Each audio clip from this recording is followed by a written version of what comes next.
One real quick question. Okay. Just really quickly, Semo talked a little bit about interesting fan interactions, and I just wanted to know real briefly, what are some of your favorite fan interactions you've had, since the beginning to now? You? Me? Everyone? Everyone, yes. Sorry. I was just sitting here thinking about it. We've had a lot of opportunities to be very fortunate in the press that we did around the world, well, literally around the world. From 6,000 plus people at one of these in Comic-Con. Do you remember that? Yeah. I mean, walking out into a sea of flashbulbs and getting hit with all that heat and light and love. I guess it's like real love, I guess. Getting all that before you've done anything. It was like, that's all right.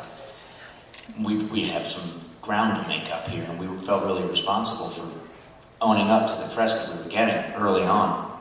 So, the international stuff for me, I would have to say, was a wonderful experience. But this may be, and I think for quite a while, the last panel that I do. I think Sendel, we were talking about this earlier, I can't speak for him 100%, but I think this might be it for a while. So it's nice to wrap it up in an intimate environment as opposed to one of those where you feel kind of somewhat overwhelmed by it. It becomes the gulf between yourself and the fans is a bit bigger than this. And this is intimate because we get to sit here and then be out there and sign some pictures and stuff. And it's really a good way. So this would have to be one of the best moments for me because it's significant. It's probably going to be the last panel I do for a long time. Get a DC tattoo. Oh, yeah. I should. DC TV, huh? How do you know I don't have one already?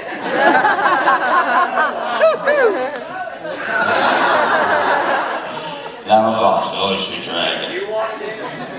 But so anyway, for me personally, this is up there for one of those moments that I'm grateful for. So thank you all very much.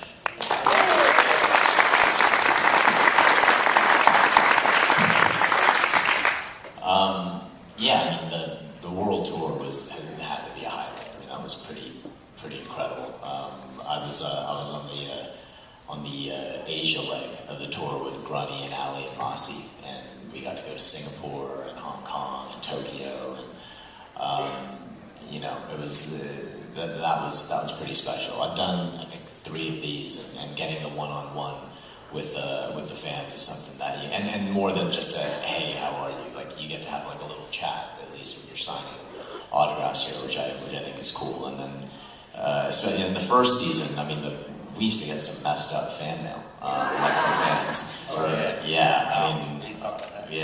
I had a guy who every Tuesday morning after the thing aired, he would send me a FedEx package from New York, from upstate New York, sharing his research with me on people with special abilities, and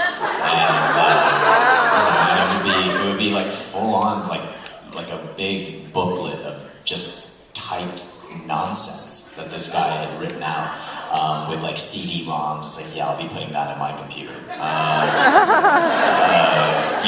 And my manager, he'd send it to my manager's office, and she'd be like, what do you want me to do with this? I was like, throw it away. And then you used to get, I remember one time, You didn't throw it away, you could be here.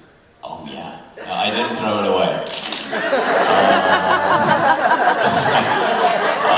That was all, and it literally continued for the entire first season. This guy would send me his research, and he was going to levitate, actually, on New Year's Eve 2008. He was going to levitate, and he invited me to watch it. I couldn't make it. But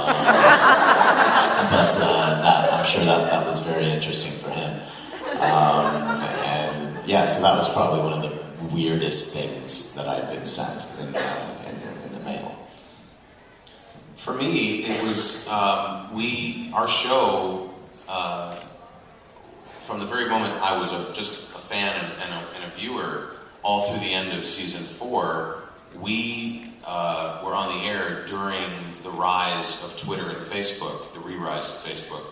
And so, for me, the fan interaction has largely been online, and it's always striking and odd and a little get taken aback when anybody recognizes me from doing anything on television, because I had spent so many years in radio, and people would recognize me by my voice, but they would never come up to me and say, hey, you were the guy that did, because they wouldn't know what I looked like.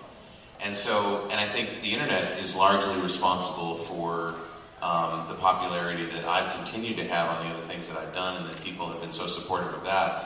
I mean, the fact that we can now, very directly hear from fans and also talk back to fans via the net has changed everything in terms of how fans of productions interact with the people involved in it. I think Wendy Lin has more followers than most of the actors. Wendy Lin Makeup on Twitter, because she was like never shut up on Twitter. Right? Yeah. So, yeah, but it was great. It's great, and it continues to be great. Thank you so much. That's all the time we have.